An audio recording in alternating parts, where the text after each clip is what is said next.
Did you know that in ancient Egypt they believed in a god who self-fertilized? Yes, this may sound astonishing to the modern mind, but let's embark on this journey of understanding, where we navigate through fascinating tales and beliefs of ancient times. The ancient Egyptians were a civilization of complex faith, embroiled in mythology and symbolism. Their worldview was remarkably different from ours, making their beliefs all the more intriguing to delve into. Now imagine this: the sun setting over the Nile, the air filled with the scent of papyrus and sandalwood, and the people around you whispering tales of the gods. Enter Atum, the god who stands at the center of today's tale. Atum, a primordial deity in the pantheon, was worshipped as the divine creator, the one who brought about the universe. Not through combat, not through a cosmic dance, but through an act of self-fertilization. This concept may sound bizarre to us, but to the ancient Egyptians, it was an integral part of their cosmogony. Atum, sometimes depicted as a serpent, other times as a man with a double crown, was more than just a god. He was the embodiment of the primal mound from which all life sprang, the personification of the setting sun bidding farewell to the world, only to rise again, rebirthed. His act of self-fertilization was symbolic of the nature of life itself.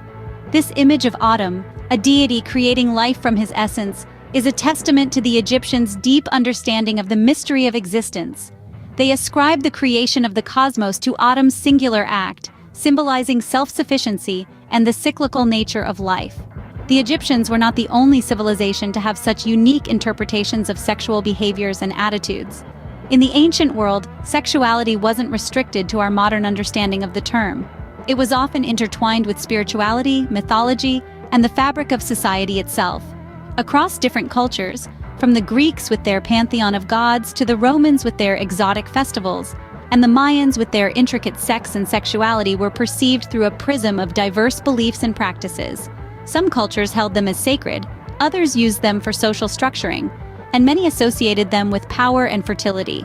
In the present day, sexuality is still a complex and multi-layered aspect of human life. It's a spectrum of experiences, a kaleidoscope of emotions and identities. Our attitudes towards it are shaped by society, culture, religion, and our own personal experiences. But isn't it fascinating how, despite the passage of thousands of years, the essence of these beliefs still resonates with us? We still seek to understand the mysteries of our existence, to make sense of our place in the universe. The ancients were no different, and perhaps therein lies a connection between us and them, a shared human curiosity that transcends time and geography. What a way to start the creation story, isn't it? Moving forward in time, the Middle Ages had its fair share of peculiar practices. This era, lasting from approximately the 5th to the 15th centuries, was marked by a series of unique traditions and beliefs that were deeply intertwined with societal norms, religious beliefs, and cultural expectations. The church then was not just a place of worship. It was a powerful instrument that dictated every aspect of life, including personal intimacy.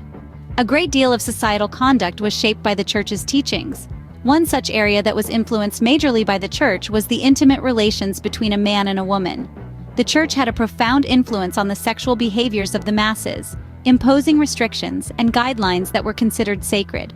Couples were expected to live by these rules, with non-compliance often leading to severe consequences, including public shaming or excommunication. Days that were considered holy, such as Sundays or religious anniversaries, were strictly off-limits for any physical intimacy. The church, in its quest to maintain a high moral code, deemed these days as days of piety and worship, leaving no room for carnal desires. The goal was to preserve purity and sanctity on these special days.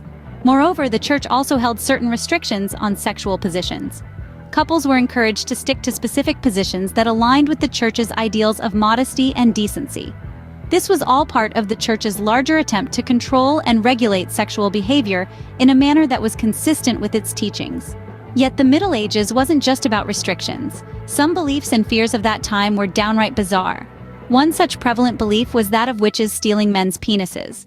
It may sound absurd now, but back in the Middle Ages, this was a genuine fear that haunted many men. This belief was so entrenched in society that it even made its way into the Malleus Maleficarum, a significant manual for witch hunters during that period. The existence of such a belief, amongst others, highlights the extent to which societal norms and structures of the time could influence individual thought processes and behaviors. They underscore the fact that sexuality and sexual behavior are not just biological phenomena. Rather, they are subject to a complex interplay of cultural, religious, and societal norms and expectations. As we delve into the peculiarities and complexities of sexual behavior in the Middle Ages, it is essential to remember that these practices were not arbitrary. They were, in fact, reflections of broader societal, religious, and cultural contexts. So, next time you think your sex life is complicated, remember you could have been living in the Middle Ages. This historical period, with its unique and at times strange practices, serves as a reminder of how our understanding of sexuality has evolved over time. It helps us appreciate the freedoms and options we have in our present day, which were unheard of in the Middle Ages. Now let's turn our attention to some historical figures who were known for their unique views on sex and relationships. Our exploration will span centuries and cross borders as we delve into the intimate lives of these trailblazers. First up, we have the Marquis de Sade, a French nobleman from the late 1800s. A character cloaked in controversy, the Marquis was infamous for his scandalous lifestyle and erotic works. His writings were a bold mix of philosophical discourse on freedom, pleasure and pain, and explicit sexual content, often involving violence and cruelty. His unorthodox sexual preferences and controversial personality were so notorious, they gave rise to the term sadism. The word, derived from his name, is used today to denote the act of deriving pleasure from inflicting pain on others. His influence was such that he even managed to leave his mark on the English language, forever immortalizing his name in a term that stands synonymous with a specific sexual fetish. Moving on to royalty, we have King Edward VII of England. His reign brought with it a wave of scandalous whispers and hushed conversations. Known for his lavish lifestyle, Edward was a man of many appetites, his decadent desires encompassing all things, even the bedroom. In fact, he even had a specially designed sex chair. Yes, you heard it right, a sex chair. The chair was rumored to have been designed to accommodate his increasing weight and to facilitate his numerous amorous encounters.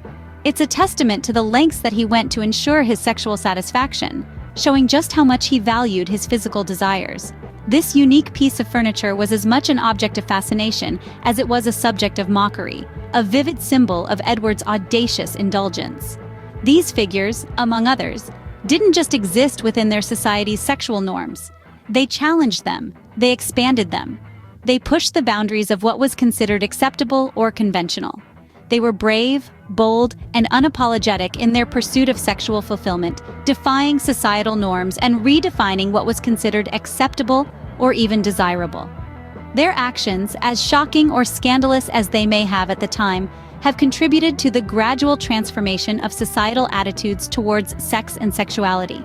They have played a role, however controversial, in shaping the world as we know it today.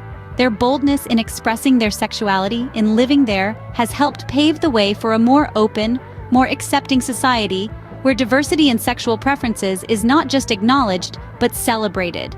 And in doing so, they became part of a rich and diverse tapestry of human sexuality. These figures remind us that sexuality has always been a complex and fascinating aspect of human experience. In these 3 minutes, we've embarked on a captivating voyage through the intriguing world of historical sexuality, spanning an array of eras and civilizations. Our journey began with self-fertilizing gods, a concept that presented a fascinating insight into how ancient societies viewed the creation of life. The idea of divine beings capable of creating life without the need for a partner showcases a primal understanding of reproduction that predates scientific advancements. We then ventured into the realm of sex chairs, strange yet fascinating artifacts of history that reveal very intimate aspects of past societies. These contrivances, in their variety and design, mirror societal norms and customs around sex of their respective eras. They grant us a glimpse into the bedrooms of yesteryears, depicting the evolution of sexual preferences and practices. Following exploration of tangible artifacts, we delved into the abstract. We dissected unusual sexual practices, revealing how varied, diverse, and oftentimes surprising historical perspectives on sexuality had been. We debunked myths, dispelling long-held but inaccurate beliefs, and shedding light on some of the most misunderstood aspects of human sexuality across different cultures and periods. We also celebrated who defied norms, pioneering for sexual freedom, or simply living their truths in the face of societal constraints. Their stories, though varied, all contribute to the broader narrative of sexual identity and acceptance. They are reminders that sexuality has always been a fluid, evolving aspect of human life. This in-depth exploration underscores the range of sexual experiences and beliefs throughout the ages. It paints a vivid picture of human sexuality in its varied forms and expressions, highlighting how it shaped and was shaped by the societies within which it existed. And understanding our past can illuminate our present, and perhaps even shape our future.